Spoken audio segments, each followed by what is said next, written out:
This video is sponsored by Squarespace, a tool that allows you to build a website without learning how to code. Sometimes wild camping in Europe is completely legal, other times it's banned in theory, but not really, and other times, unfortunately, it's completely banned and even enforced. So if you're from Europe or you want to do some wild camping here in Europe, then this video will definitely be useful to you, because in this video I'll go over all the wild camping laws for each country in Europe and also give you some tips on how to wild camp in Europe successfully without getting a fine. European Union doesn't have a single policy for wild camping, and a lot of times even each individual country doesn't have a single policy regarding wild camping.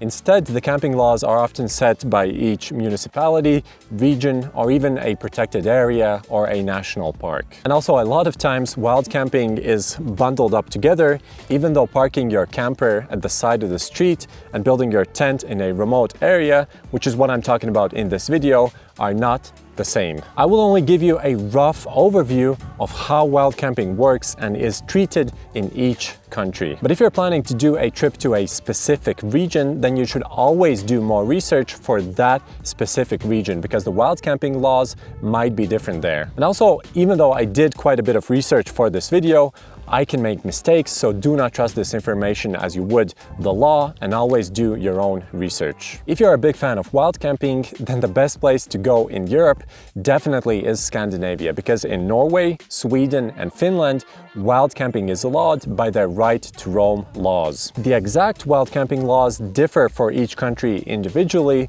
but in general terms, you can set up your tent pretty much anywhere, even on private property, as long as the land doesn't look like it's actively used for grazing, agriculture, or other purposes, and it's at least 100 meters away from trails, roads, rivers, houses, cities, and so on. In a lot of places, you're even allowed to build a fire, which definitely isn't common for Europe. There are only a few restrictions for areas that are more popular with tourists, and in areas that are natural preserves, protected areas, and so on. Personally, I really like wild camping in Scandinavia, especially during July, August, and September, when the temperatures are cooler and fresher compared to the rest of Europe. If you're wondering what kind of gear I use for wild camping, you can check out the gear I use section on my website, OSCARHIKES.com. I built this website with Squarespace, and you too can build a website like that, because building a website with Squarespace is very easy, especially for beginners. With Squarespace, you can build a portfolio site. If you're a photographer, video editor, or a freelancer, you can build a blog, an e-commerce store, a site for restaurants, agencies, and so much more. With other platforms, it's kind of hard to build a website for a regular person, because you need to select and individually purchase a domain, a hosting provider, and a theme, and then buy individual plugins for search engine optimization, payment processing, invoicing, email marketing, and so on. With Squarespace, you get pretty much everything in one simple plan that's easy to understand without needing to do more research and pay for each individual item separately, which in my opinion is a really big benefit for going with Squarespace. To sign up, go to squarespace.com and design your website using their 14-day free trial. When it's finished and when you're ready to launch, go to squarespace.com/OscarHikes to get 10% off your first purchase of a domain or a website. Thank you, Squarespace, for sponsoring this video, but now let's get back to the rest of the video. In the UK, we essentially have to look at two regions separately. In the first region, which consists of England, Wales, and Northern Ireland, wild camping is technically banned, but in reality, it's often tolerated. You can wild camp legally only in a few natural parks and open access areas. That said, most people usually don't have any problems with wild camping if they don't do it on private property and if they do it somewhat stealthy. But again, I want to emphasize that I'm not encouraging you to break any laws. And the other region is Scotland, and it's a completely different beast, because wild camping is allowed there, except on private property and a few natural parks and protected areas. It's pretty much almost like Scandinavia, only with a bit more restrictions. In Ireland, unfortunately, wild camping is considered illegal, except for a few areas like the Wicklow National Park. Generally though, in more remote areas of Ireland, wild camping is usually tolerated if you leave no trace, if you do not camp near roads or cities, And if you do not camp on land, that obviously looks like it's private property. In Iceland, generally wild camping is banned because of the sheer amount of tourists that it gets. Theoretically though, you're allowed to pitch up your tent on public lands which aren't near public campsites,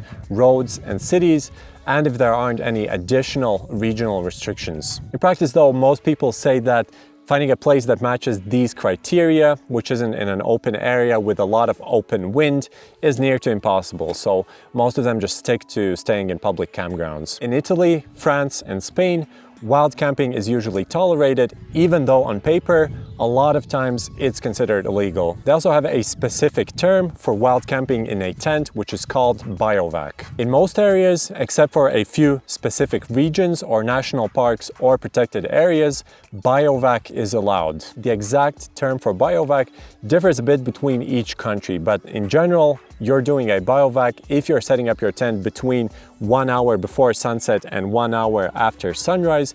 You're setting it up only for one night, and you're doing it in a small single person or two person tent. Usually when people biovac in the Pyrenees, the Alps, or in other hiking areas in Italy, France or Spain, they don't have any problems, including me, because I've done a lot of biovacking in Spain and Italy, and I've never had any problems for the last few years. The only thing to watch out for is if you're planning to biovac in a very popular hiking area, which is swarming with tourists. In those areas, probably biovac isn't allowed, and it's allowed only in designated camping areas. Switzerland is almost like Italy, France, and Spain, but a bit more lax because of their laws about the right of public access. Essentially, you're allowed to biovac almost anywhere above the tree line, except for a few natural parks. But again, for it to be considered a biovac, you need to set up your tent very late in the evening and take it down as the sun rises. Wild camping laws in Austria are also very similar to Italy, Spain, and France,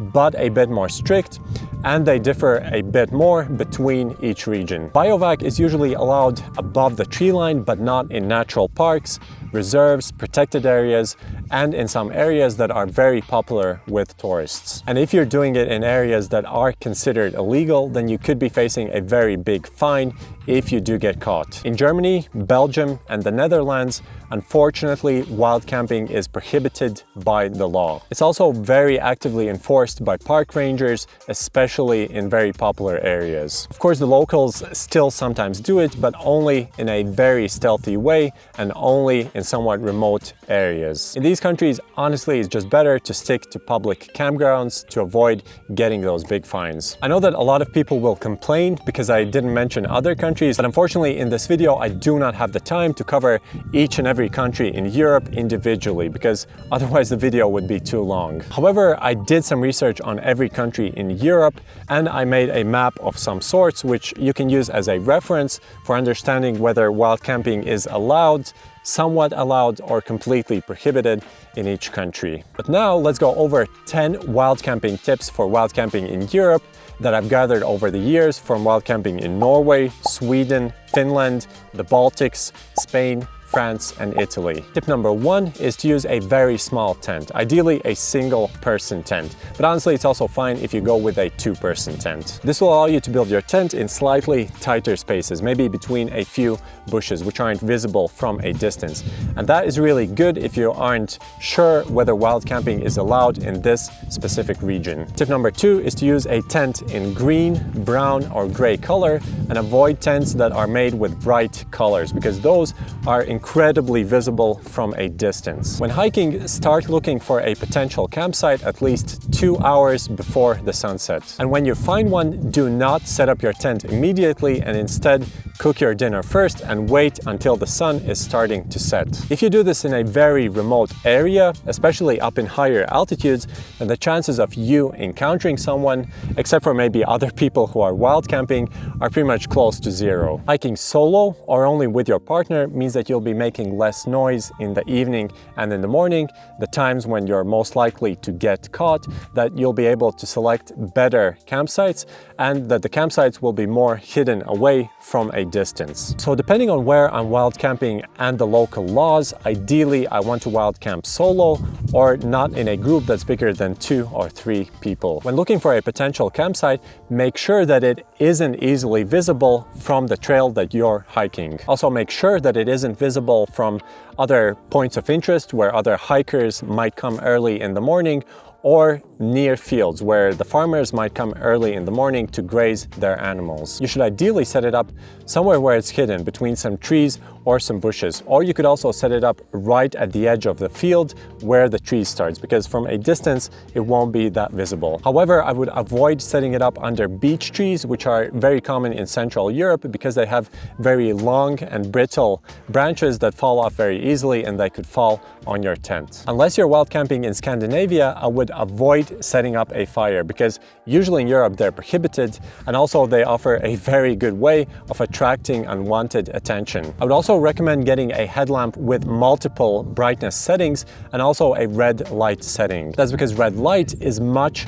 less visible from a distance. If I'm camping in an area that isn't as remote as I want it to be, in the evening when it's dark, I usually use the red light setting, or I set the lowest setting and point the headlamp downwards so that it isn't very visible from a distance. Whenever you're wild camping, please follow the leave no trace principles. Do not disturb the land by breaking off any trees, bushes, plants, flowers, and so on. Do not make a fire and do not leave any trash. Not only is it a good thing to do on your own, but also if you happen to be wild camping on private property and the property owner finds you, and if he sees that you're not making a mess, you aren't making a fire, there's no trash anywhere, and you talk with him reasonably, he's more likely to let you stay. To avoid encountering any wild boars and foxes in Central and Western Europe and bears in Eastern and Northern Europe, do not cook your food right next to the tent. Cook it at least 50 meters away from the tent, and always hang your food in a dry sack at least 50 meters away from the tent in a tree. If you're hiking in bear country, you should also probably use a bear canister and do a much better job at hanging the food in the tree, but honestly, there aren't a lot of bears in Europe, so it wouldn't be your main concern unless you're hiking in maybe Romania or Finland. And lastly, a lot of mountains in Europe are filled with refugios, biovacs, and mountain huts. They're usually small abandoned houses that only pretty much offer roof over your head and not much extra, which are completely legal to use and anyone can use them. If you're using a hiking app for navigating, they're usually marked on the map, so you can find them that way. But keep in mind that not all of them will be in a good condition. Some of them will be paid refugios and some of them might be locked. So do not rely on them always, and always bring a tent as a backup. If you have any other tips, please share them down in the comments. If you haven't subscribed, please do, and I'll see you in one of my next videos. Bye!